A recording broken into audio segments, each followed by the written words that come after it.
Cumprimento de forma muito calorosa todos os que acharam que era suficientemente importante estar hoje presente nesta festa do Pontal em 2014. E cumprimento-os de uma forma muito amiga, porque, como já aqui foi referido, nós estamos a assinalar, durante este ano, os 40 anos de existência do nosso partido. Ao longo destes 40 anos de democracia em Portugal, o PSD deu, ao longo de toda esta sua história, um contributo indelével para aquilo que foi a transformação do nosso país. Já governámos Portugal em circunstâncias muito diferentes. Já tenho dito que não escolhemos o tempo que nos cabe para governar. Mas se a herança que recebemos em cada momento não é por nós determinada, e se não podemos escolher apenas os momentos bons para governar, podemos sempre dizer aos portugueses que calhe-nos o que nos calhar, na sorte da herança e do tempo de governo, é para os portugueses que governamos a pensar em Portugal, acima de tudo, a pensar no futuro de Portugal.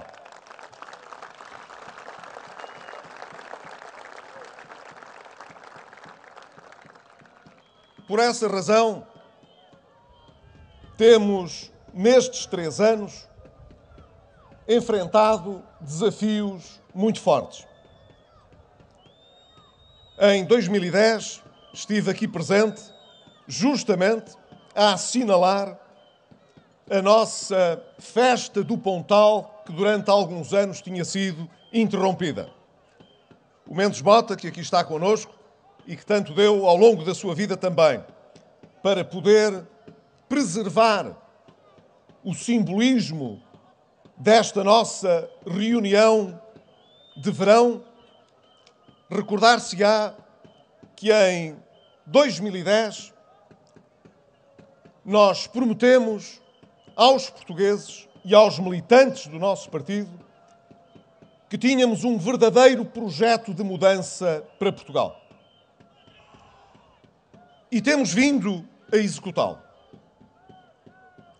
O país, em 2011, apesar daquilo que foi a nossa disponibilidade na oposição para ajudar Portugal a vencer as dificuldades, teve de pedir ajuda externa. E estes 3 anos foram, com certeza, anos que nunca mais esqueceremos. Porque quem tenha memória em Portugal terá de ser muito velho para poder recuar tanto a um tempo de tamanhas exigências e tamanhos desafios. Já aqui foi recordado que nestes 40 anos de democracia tivemos por 3 vezes de pedir auxílio externo. Mas isso esconde a natureza das circunstâncias que conduziram a esses pedidos. Basta dizer que em 1983 a ajuda externa de que precisámos significou quase 5% do produto interno bruto, quer dizer, da riqueza que o país gerava. Desta vez, tivemos de pedir praticamente metade daquilo que o país produz em cada ano. Só no facto de pedirmos ajuda externa é que pode haver semelhança, porque em tudo o resto nós tivemos uma circunstância como provavelmente só se viveu em finais do século XIX, quando Portugal incumpriu com as suas obrigações externas porque entrou na bancarrota.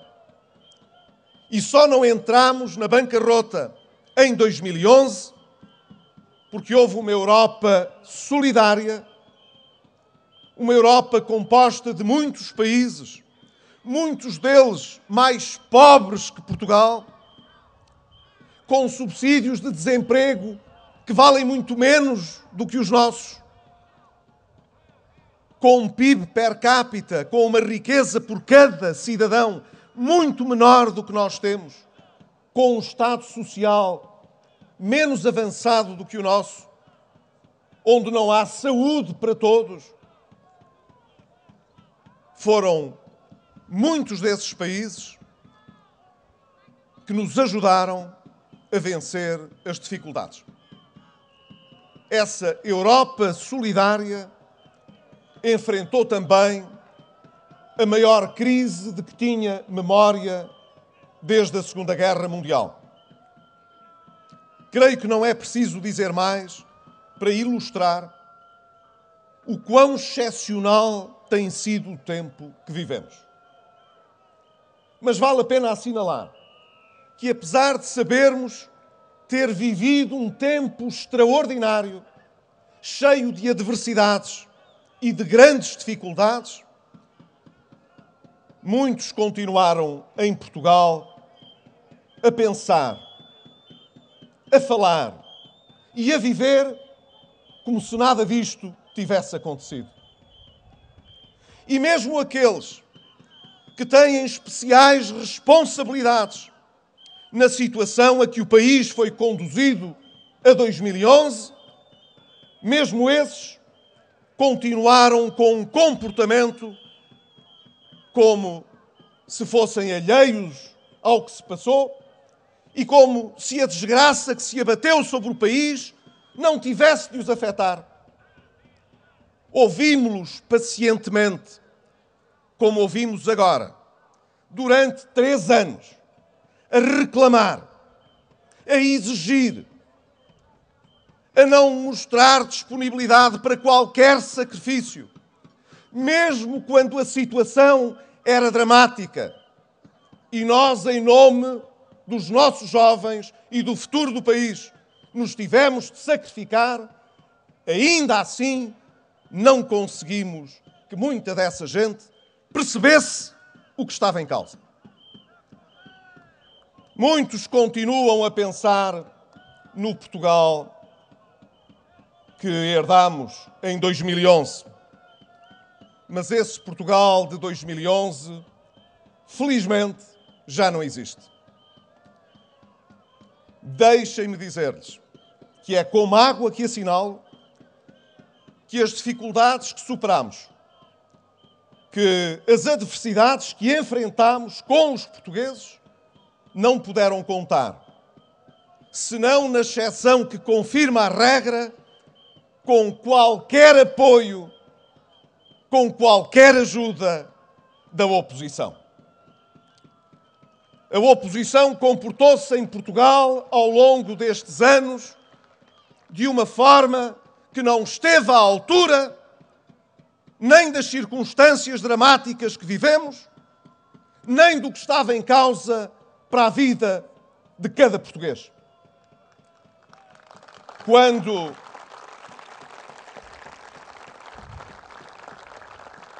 em 2010, recordo-me bem, o primeiro-ministro de então disse que era preciso subir os impostos para que Portugal corrigisse o déficit, porque não havia tempo para mais nada, só havia tempo para subir os impostos. Eu, na altura, era presidente do PSD, que era o maior partido da oposição. E nessa altura, sabendo que isso podia ser importante para evitar um pedido de ajuda externa a Portugal, com todos os deputados do PSD, aceitámos aumentar os impostos no Parlamento.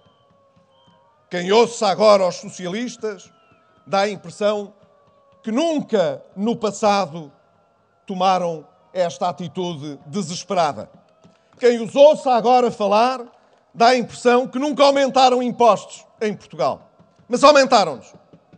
E nessa altura, o maior partido da oposição pediu desculpa aos portugueses, mas votou a favor. Não nos abstivemos envergonhadamente. Votámos a favor. E dissemos também, se não há tempo para corrigir o déficit sem aumentar os impostos, é importante que o Governo assuma o compromisso de, num prazo de 1 ano, cortar a despesa do Estado no mesmo montante em que esperou ver aumentada a receita fiscal. E para dar o exemplo de que os políticos devem dar à sociedade, como os gestores devem dar às suas empresas e aos seus trabalhadores, de que quando há dificuldades são os primeiros a cortar na sua casa, exigi na altura ao primeiro-ministro de então que todos os titulares de cargos políticos tivessem um corte no seu rendimento de 5%. O primeiro-ministro de então disse que não concordava, mas que se esse era o preço para se aumentarem os impostos, então que aceitava. Ainda hoje, os titulares de cargos políticos têm mais 5% de corte que toda a gente. E isso manteve-se porquê? Porque era importante dar o exemplo. Aqueles que estão à frente dos destinos do país, aqueles que estão à frente de uma empresa que tem dificuldades, aqueles que estão à frente de uma família que tem dificuldades, têm de dar o exemplo. Nós demos o exemplo quando estávamos na oposição e continuamos a dar o exemplo agora que estamos a governar.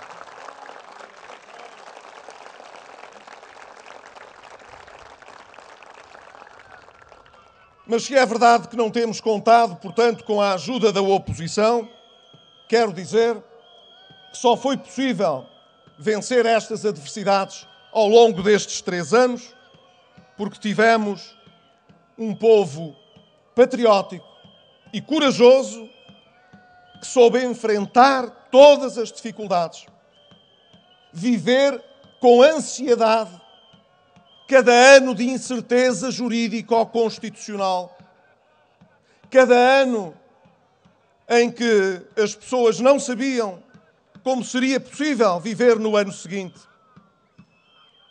em que as pessoas não sabiam, fora do Estado, se a sua empresa ia aguentar o embate da crise, se as dificuldades que as empresas e as famílias enfrentaram se iam, apesar de tudo, preservar o seu emprego ou ficar sem ele, se iam conseguir fazer um esforço suplementar para que os seus mais idosos, os deficientes, as crianças pudessem não ser tão penalizadas por este tempo tão rigoroso que atravessamos.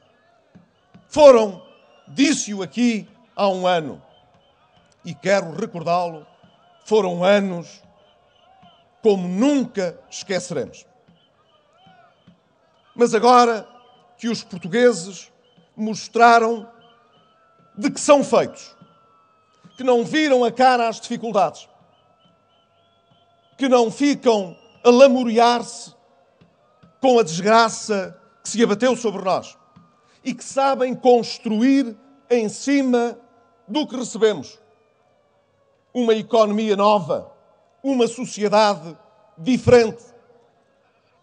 Agora que estes resultados começaram a surgir, é natural que uma palavra especial se dedique às portuguesas e aos portugueses, aos nossos compatriotas, que aqui ou lá fora fizeram tudo o que estava ao seu alcance, qualquer que fosse a sua cor partidária, para que Portugal vencesse as dificuldades e pudéssemos hoje projetar uma imagem de confiança e de esperança para o futuro.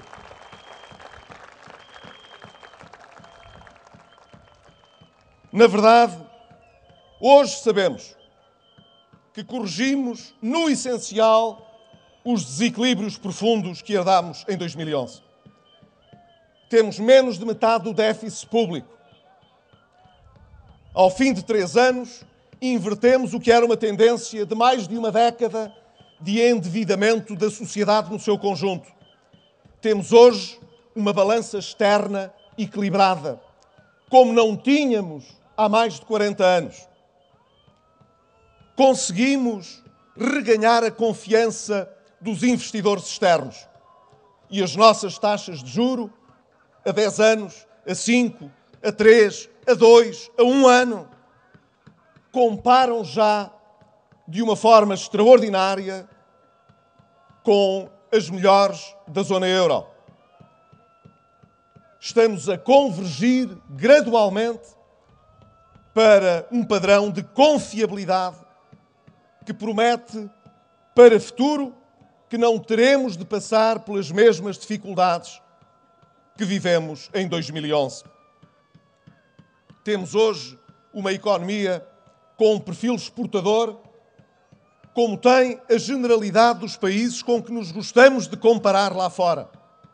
O que significa, portanto, que temos uma economia menos protegida, menos fechada, mais competitiva, que está atenta aos mercados globais, que por essa razão poderá crescer mais no futuro, porque, como é evidente, somos um país com uma economia demasiado pequenina para poder crescer o suficiente para recuperar o emprego que perdemos e também a prosperidade a que temos direito.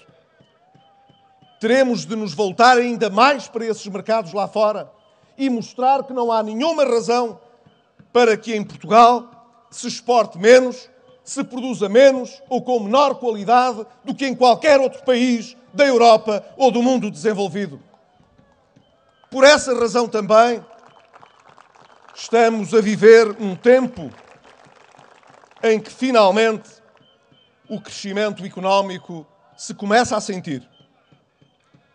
Disse aqui em 2012, justamente no Pontal, que 2012 era um ano anormalmente mau e que nos surpreendeu pela negativa.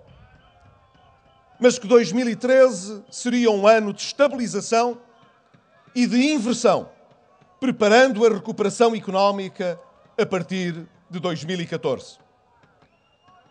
Talvez muitos dos que aqui estão se recordem, apesar da voragem mediática, o quão fui criticado no Parlamento e fora dele por ter dito que em 2013 a economia iria estabilizar e inverter a tendência recessiva.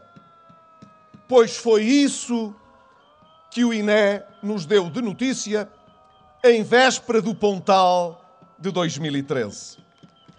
Em vésperas do Pontal de 2013, como este ano, o INE revelou o que tinha sido o desempenho da nossa economia no segundo trimestre do ano.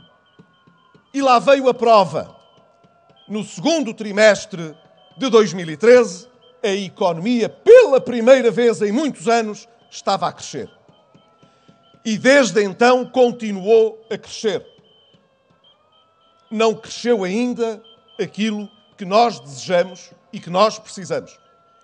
Mas cresceu o suficiente para que neste último trimestre tenha sido uma das 3 economias que mais cresceu na União Europeia e que desde janeiro de 2013 mais tem mostrado a queda do desemprego.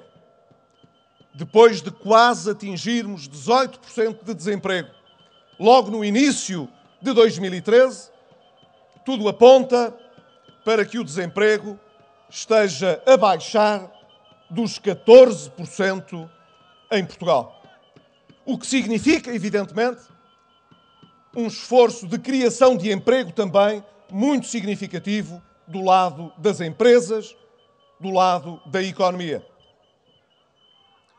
Mas não se trata apenas, nestes 3 anos, de corrigir estes desequilíbrios e de colocar a economia a crescer. Trata-se também, e isso é muitíssimo relevante de construir um futuro com base numa economia e numa sociedade muito diferentes daquelas que herdámos em 2011. Na verdade, nós temos de olhar para as coisas como elas são. Nós sabemos que havia uma economia excessivamente dependente do crédito bancário, que por essa razão muitos dos bancos portugueses tinham demasiada exposição ao exterior e, portanto, dívida também ao exterior. Nós sabíamos, já aqui o disse, que vivíamos com uma economia em que certos privilégios se iam reproduzindo de ano para ano. E eles eram reproduzidos por quem estava no governo e por quem financiava a economia que estava na banca. E só à medida que o tempo passa, nos vamos apercebendo bem dos privilégios, para não dizer da falta de ética, que vigorava entre muita gente que vivia entre a política e os negócios e a política.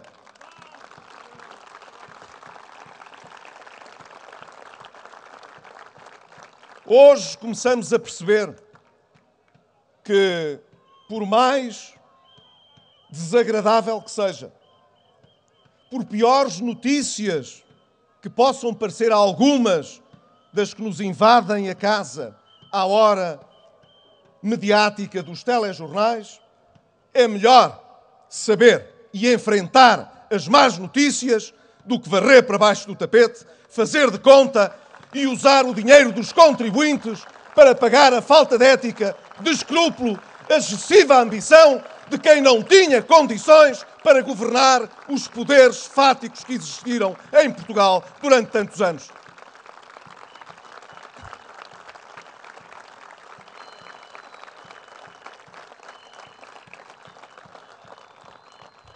Esta nova economia que está a nascer, esta nova sociedade que está a despontar, com uma cultura de exigência maior, em que se reclama direitos e deveres, em que se excluem os privilégios, em que não é preciso ser-se amigo de quem está no governo para poder ter empréstimos, a começar na Caixa Geral de Depósitos, a acabar na banca privada. Esta economia nova que está a nascer é a melhor garantia de que o país não vai voltar atrás.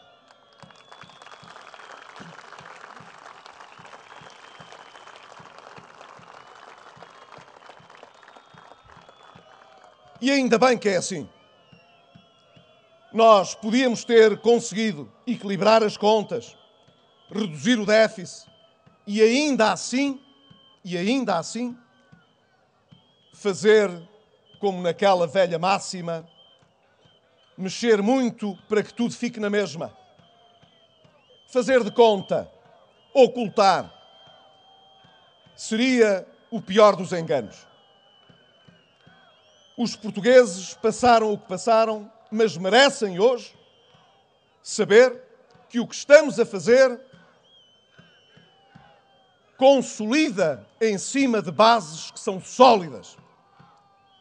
Se não fizéssemos o que fizemos, se não protegêssemos os contribuintes, se não apostássemos na independência dos reguladores, se não separássemos a política dos negócios, se não abríssemos a nossa economia ao exterior, então estaríamos a construir em cima de bases podres.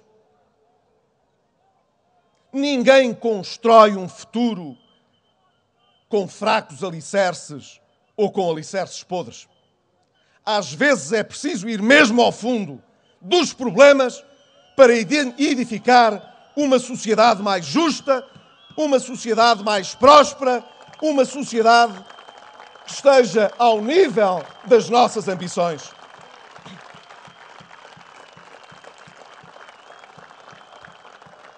os problemas que enfrentamos valeram bem os vícios que se puseram de lado. E parece, infelizmente, haver ainda muita gente em Portugal que não se apercebeu disso.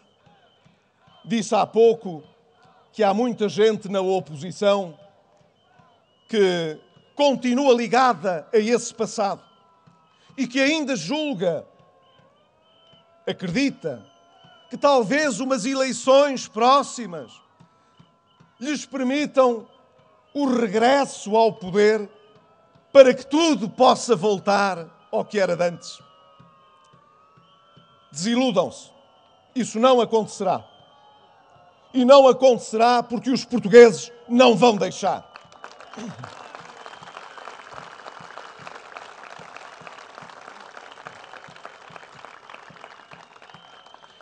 Mas também tenho reparado que esta não é só uma questão partidária. Porque, em boa verdade, tenho vindo a reparar que em quase todos os partidos existe alguma gente que fica sempre presa ao passado, que acha que depois deste interregno podemos voltar àquilo que era. Pois bem, seja na oposição, seja no meu próprio partido, devo deixar bem claro que continuarei a bater-me sempre para que Portugal nunca mais volte a pagar o preço da bancarrota, dos privilégios injustificados, de uma sociedade que reparte injustamente os benefícios sociais e os prejuízos privados.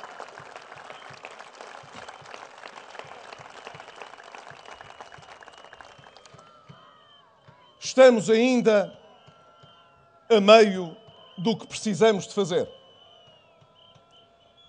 Nós temos uma noção clara, eu tenho uma noção clara, de que o caminho longo que levámos até hoje foi indispensável para lançar as bases de um país novo, mas ainda temos muito que fazer para podermos dizer aos portugueses que temos uma economia a crescer sustentadamente e de que temos um país que pode viver sem problemas no seio da zona euro, entre aqueles que, como nós, lutam por uma Europa com mais progresso, com menos desemprego e com mais justiça social. O que temos para fazer tem prioridades. Elas são conhecidas.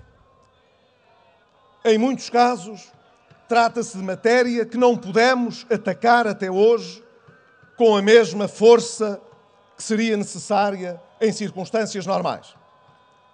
Refiro-me, por exemplo, a todo o trabalho que ainda temos pela frente em matéria de descentralização e de reforma do Estado. Não é que não haja muitos aspectos da reforma do Estado que não tenham vindo a ser empreendidos.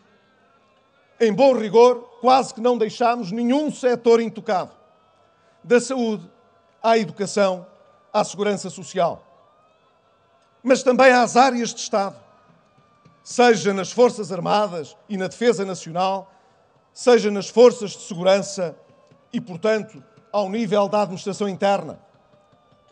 Já para não falar na Justiça, em que empreendemos, talvez, uma das maiores reformas de que há memória do Portugal democrático.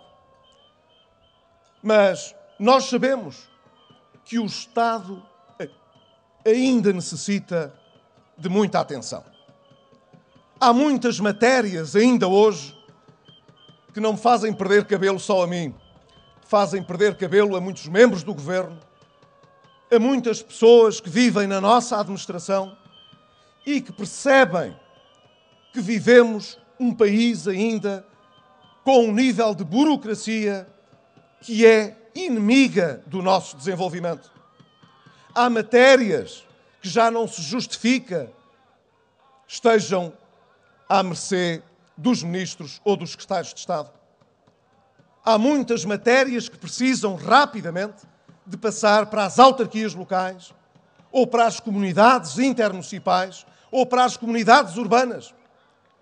E, meu caro Luís Gomes, aqui no Algarve, em que se dá a circunstância de termos uma única comunidade intermunicipal abrangendo todos os municípios do Algarve, nós temos uma boa possibilidade de dar um exemplo ao país de transferência de competências que podem ser exercidas de forma mais racional ao nível desta região do que ao nível do Poder Central. Esse trabalho nós ainda temos pela frente.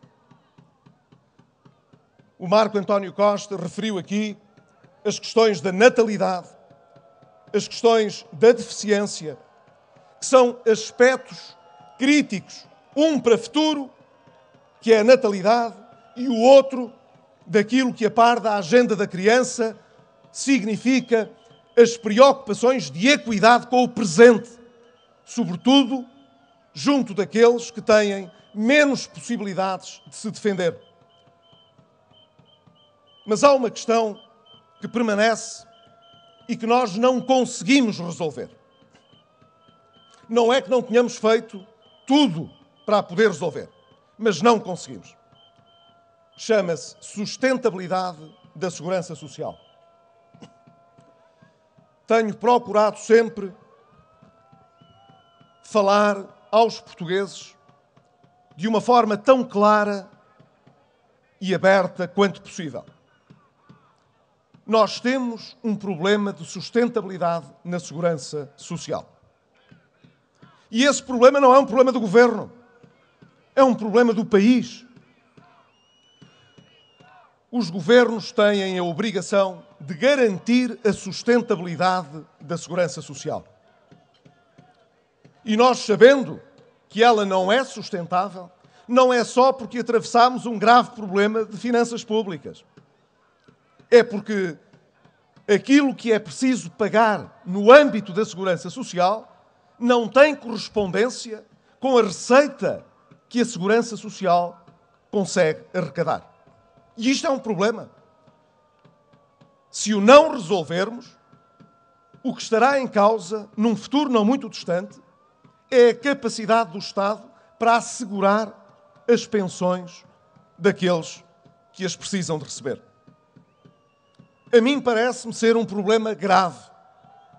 E deixem-me dizer desde já, porque imagino que alguns elementos da oposição começarão já nesta altura a dizer que o Primeiro-Ministro e Presidente do PSD tem um problema com os aposentados e com a segurança social, que eu não tenho nenhum problema nem com os aposentados, nem com a segurança social.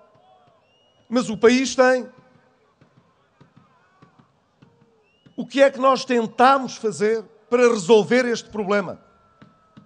Fazer uma coisa que o PS não fez quando esteve no governo em 2005 e 2007.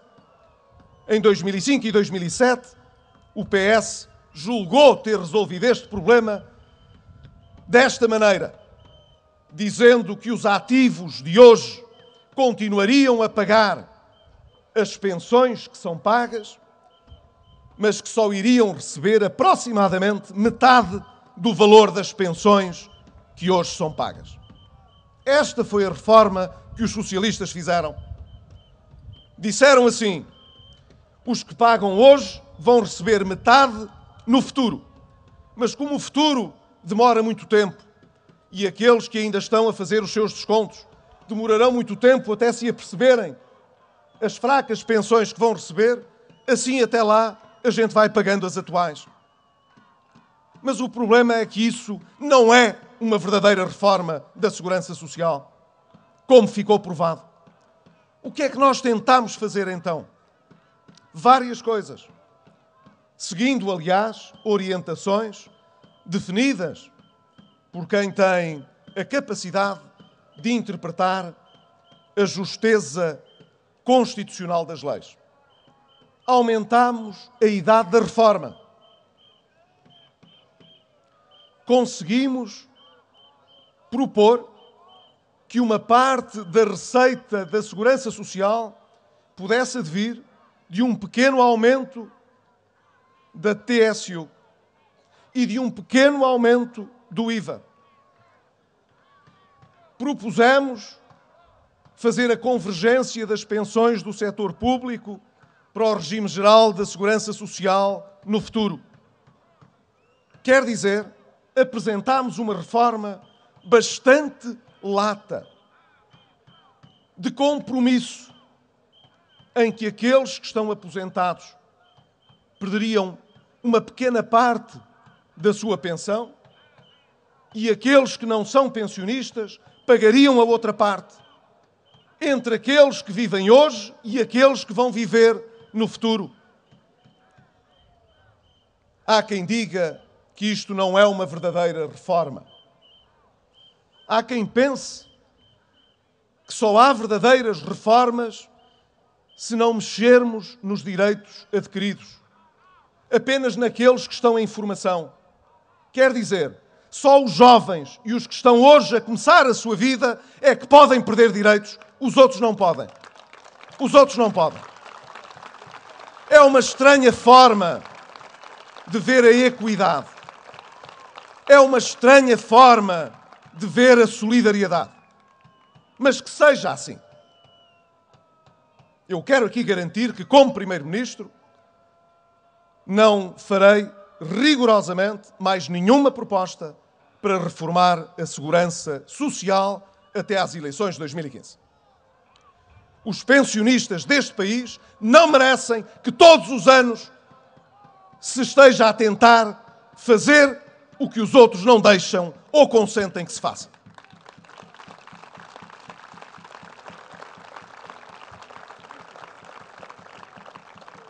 Mas como nós temos um problema, porque o temos, e vamos ter de o resolver, então está na altura de dizer ao Partido Socialista que estamos disponíveis,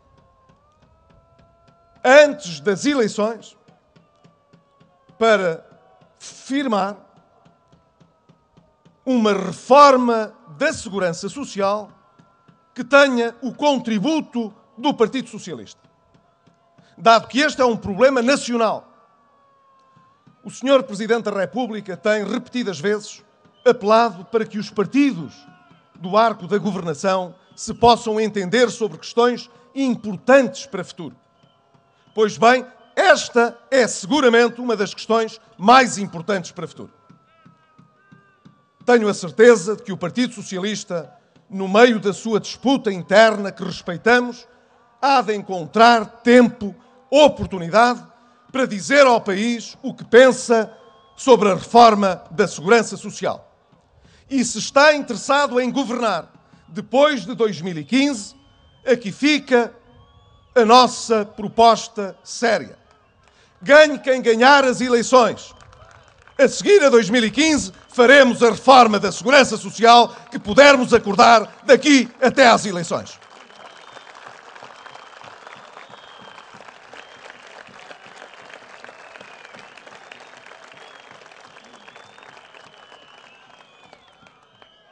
Termino, porque a noite já vai longa e tenho medo que os nossos habitués possam ficar pior do que eu e que o Marco António, apesar de serem poucos, procurando preservar a sua capacidade de manifestação, queria dizer a todos que tenho um orgulho enorme em presidir ao PSD.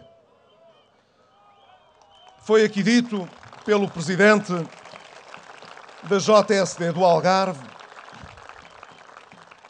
que em edições muito antigas do Pontal ele se recordava de aqui ver figuras importantes do nosso partido a quem a nossa democracia ficou muito ligada.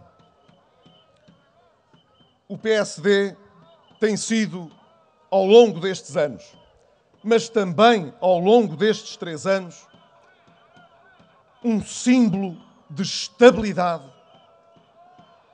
de determinação e de coragem política que eu não posso deixar de saudar perante aqueles que são os seus militantes e simpatizantes aqui presentes.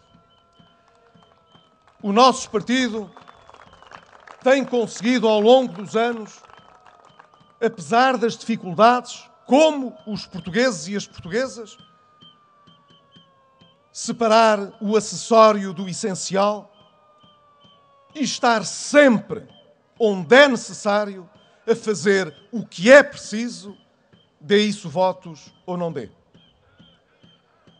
E essa característica do nosso partido, que eu também herdei, é uma característica que eu sei que até os nossos adversários respeitam. Está no nosso ADN social-democrata, está na nossa marca, como aqui já foi referido, pôr sempre Portugal em primeiro lugar. Foi isso que fizemos estes 3 anos e eu estou convencido que com a militância que temos, mas sobretudo com a forma como os portugueses nos julgarão, em condições de poder dizer que nos próximos anos continuaremos igualmente inconformados, determinados e corajosos para que o nosso país possa oferecer aos seus cidadãos aquilo que eles legitimamente aspiram. Já demos provas de que somos diferentes. Mesmo quando, deixem-me fazer este pequenino à parte, mesmo quando aquilo que é decidido, objetivamente, está bem decidido. Vejam o que se passou no sistema financeiro. Lutámos na Europa para que os cidadãos não tivessem mais de suportar os desvarios dos bancos. Andámos a dizer que era preciso separar o risco soberano do risco bancário, que precisávamos de regras novas, não só em Portugal, mas em toda a Europa. Fomos fiéis a essas novas regras que ajudámos a construir. E dissemos, o dinheiro dos contribuintes não servirá para pagar desvarios de bancos.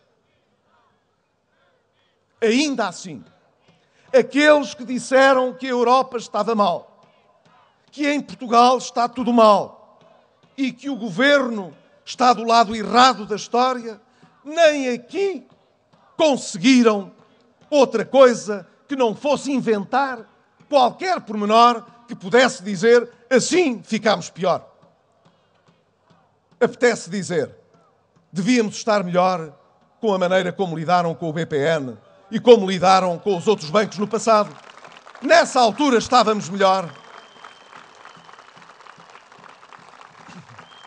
Mas os portugueses, silenciosamente, sabem distinguir e sabem ver quem separa o trigo do joio.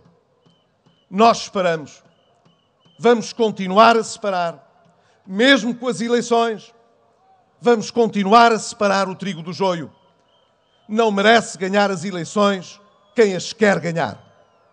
Ganha as eleições quem o povo pensa que defende o país e defende os portugueses. E esse julgamento não é da oposição, esse julgamento só pode pertencer aos portugueses.